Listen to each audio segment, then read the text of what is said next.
ایک ظلم کیا لوگوں کو نہ حق شہید کیا، دوسرا ظلم کیا لاشوں کی بے حرمتی کی، پھر ظلم کیا بچیوں کے مدرسوں سے جا کر عالمہ اور حافظہ عورتوں کو پکڑ کر ان کے اوپر بم اور برود ہونے کے الزامات لگا کر FIR درج کی، پھر ظلم کیا لاشوں کو لاوارث پھینک رہے ہو، لاشوں کو لاوارث دفنا رہے ہو، پھر ظلم کر رہے ہو ساری سیاسی پارٹیاں، سارے مذہبی طبقات جب یہ کہہ رہے ہیں کہ جوڈیشل کمیشن بناؤ، حکومت تمہارے ہاتھ میں ہے، ادارے تمہارے ہاتھ میں ہیں، عوام کے سامنے حقائق رکھو، عوام کو بتاؤ کہ یہ ظلم کیوں کیا گیا ہے۔ ایک طرفہ موقف عوام کے سامنے رکھ رہے ہو اور کہہ رہے ہو کہ یہ دہشت گرد تھے، حالانکہ وہ چیخ چیخ کر کہہ رہے تھے کہ ہم مذاکرات کے لیے تیار ہیں، ہم اس ملک کے وفادار ہیں، خدا کے لیے ہمارے اوپر گولی نہ چلاؤ۔ یہ چیزیں عوام کو کیوں نہیں دکھا رہے؟ ایک طرف ٹی وی پر بیٹھ کر کہتے ہو کہ لوگوں کی اتنی جانیں نہیں گئی، اور اسی ٹی وی کو دوسری طرف کا موقف دکھانے کی اجازت تک نہیں دیتے۔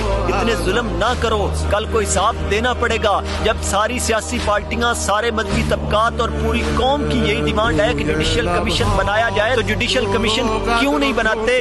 جب ادارے تمہارے ہاتھ کے اندر ہیں، اس کے باوجود بھی تم جوڈیشل کمیشن بنانے کے لیے تیار نہیں ہو، تو عوام کیا سمجھے؟ عوام تو پہلے ہی جانتی ہے کہ یہ ظلم و تشدد جو تم نے کیا، کسی صورت بھی اس کو تم ڈیفینڈ بھی نہیں کر سکو گے، ڈیفائن بھی نہیں کر سکو گے۔ صرف اس طرح اس قتل عام کو چھپانا اور لوگوں کی زبان بندی کرنا، یہ کب تک کر لو گے؟